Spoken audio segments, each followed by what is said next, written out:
Bienvenue sur Africa 24 dans cette nouvelle édition du QG Weekend. Voici les titres de l'actualité. En Libye, le gouvernement d'union nationale basé à Tripoli et l'autorité rivale qui s'appuie sur le parlement de Tobrouk élu continuent de se disputer le pouvoir. La question était justement au cœur d'un mini-sommet qui s'est tenu ce vendredi à Brazzaville, capitale congolaise.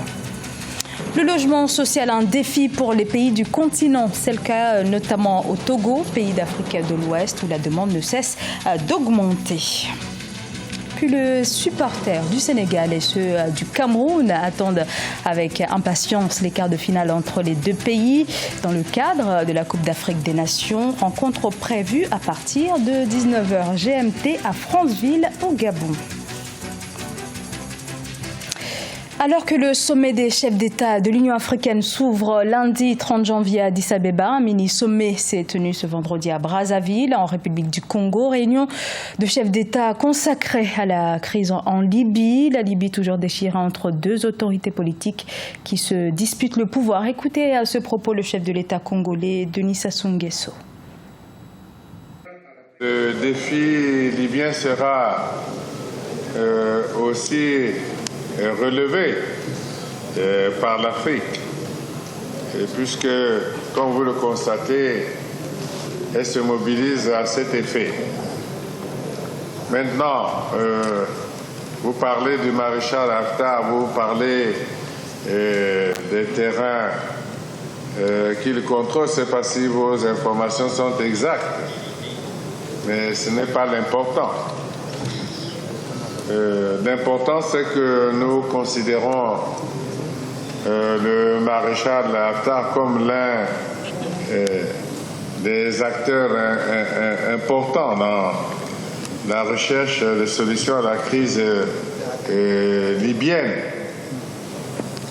Et si vous avez suivi le communiqué, il dit clairement que le comité s'engage et lance même un appel au peuple libyen pour que, sans exclusive, il tente avec le soutien du comité et de la communauté internationale de faire en sorte que l'on trouve une issue à la crise actuelle. 3 mois après une première visite dans la capitale éthiopienne, le roi du Maroc, Mohamed VI, se trouve à Addis Abeba depuis ce vendredi pour le sommet de l'Union africaine qui s'ouvre lundi 30 janvier. Sommet crucial pour le royaume. 34 chefs d'État vont voter sur la réintégration du Maroc au sein de l'Union africaine. 33 ans après son retrait volontaire de cette instance. À l'époque, le roi Hassan II protestait contre l'admission au sein de l'Union africaine de la République arabe sahraoui démocratique autoproclamé par le Front Polisario. Après l'accord conclu en novembre, les pays de l'Organisation des pays exportateurs de pétrole pourraient dès février réduire leur production de 1,8 million de barils par jour. Objectif à permettre au marché actuellement en crise de se rééquilibrer. Et cette mesure devrait, selon de nombreux analystes, être bénéfique pour l'Afrique. Oumou Kalsoumba. L'OPEP, Organisation des pays producteurs et exportateurs de pétrole, ainsi que 11 autres pays non membres ont annoncé la réduction de la production pétrolière mondiale. En effet, ils prévoient à partir du mois de février une production journalière de 1,8 million de barils. Quel sera l'impact de cette mesure sur l'économie des pays africains producteurs si l'on sait que l'activité économique a ralenti en Afrique subsaharienne avec en moyenne une croissance du PIB de l'ordre de 3% en 2015 contre 4,5% en 2014. Une mauvaise performance que l'on attribue à l'effondrement des cours des matières premières, en particulier ceux du pétrole qui ont chuté de 67% entre juin 2015 et décembre 2016. Il faut dire que la mesure dont la mise en œuvre est annoncée pour le mois de février 2017 est la concrétisation d'une promesse qui avait été faite déjà au sommet informel de l'OPEP tenu à Alger en octobre de l'année dernière. Que cela se passe aujourd'hui, ce serait une très bonne chose pour les économies africaines. Cette réduction d'un peu plus d'1 million de barils par jour Dans certains pays africains, des facteurs internes comme les pénuries d'électricité, la sécheresse, l'instabilité politique et l'insécurité sont venus aggraver les conséquences négatives de la baisse des cours mondiaux du pétrole. En revanche, l'embellie économique s'est poursuivie dans d'autres pays qui affichent des indicateurs macroéconomiques positifs. C'est le cas du Kenya, du Rwanda ou encore du Cameroun qui ont su diversifier leur activité économique. Le Cameroun a pu résister face à cette situation parce que c'est presque le seul pays dans cet îlot-là qui a une économie extrêmement diversifiée, due également à sa géographie, parce que certains pays comme le Tchad, par exemple, essentiellement c'est des pays désertiques. Bon, le sud, il est tout petit, ne donne pas grand-chose, ne donne pas une aire agroécologique pour la culture, par exemple, du cacao. Je prends le cas du Tchad, je prends le cas de l'Algérie même, je prends le cas du Nigeria. Vous savez très bien que le Nigeria, pour faire face à la récession, a dû dévaluer par 2 fois déjà son naira. Rappelons que la Guinée équatoriale, 3e producteur de pétrole en Afrique, a annoncé officiellement son souhait de rejoindre l'OPEP en 2017. Le pays prévoit également de réduire sa production totale de pétrole de 558 000 barils par jour en 2017. L'urbanisation et la démographie galopante de l'Afrique ont fortement attisé la demande de logements à prix abordable. C'est précisément le cas au Togo, comme vous allez le découvrir dans ce reportage. Notre correspondante Emefa Kofi. 10 millions de francs CFA, voilà la somme qu'il faudra débourser pour acquérir au moins un studio à la cité Mokpokpo.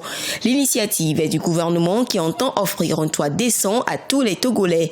La cité Mokpokpo est un programme de logements sociaux du gouvernement togolais qui a pris effectivement corps depuis janvier 2015.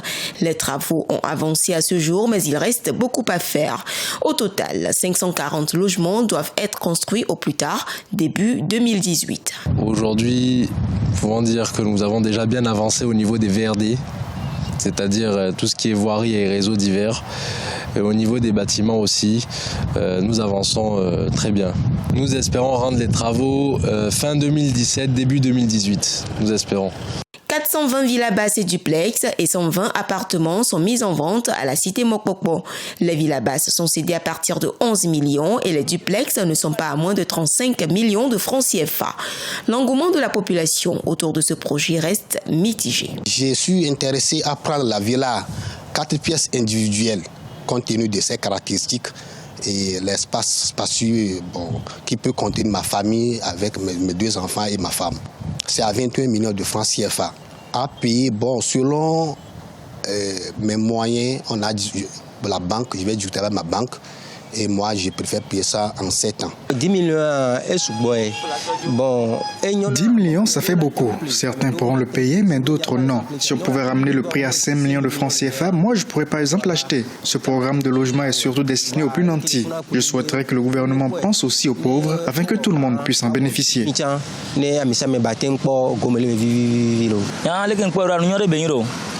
Moi, je pense que ce projet est une bonne chose, mais ça dépend de ce que tu fais comme travail. Avec mon métier, il me serait très difficile de bénéficier de ces logements. L'acquisition d'un appartement à la cité Mokpokpo pourra également se faire grâce à un prêt bancaire sur une période de remboursement qui n'excède pas 20 ans avec un taux d'intérêt de 7,5%. Cette cité est à proximité du centre-ville et tout acquéreur d'un logement donne droit à un titre foncier fiable et sécurisé. Le Cameroun et le Sénégal s'affrontent samedi à Franceville pour les quarts de finale de la CAN. Les Lions de la Teranga sont à la recherche de leur premier trophée continental. Les Lions indomptables, eux, souhaitent retrouver leur splendeur d'antan. Viviane Baoken.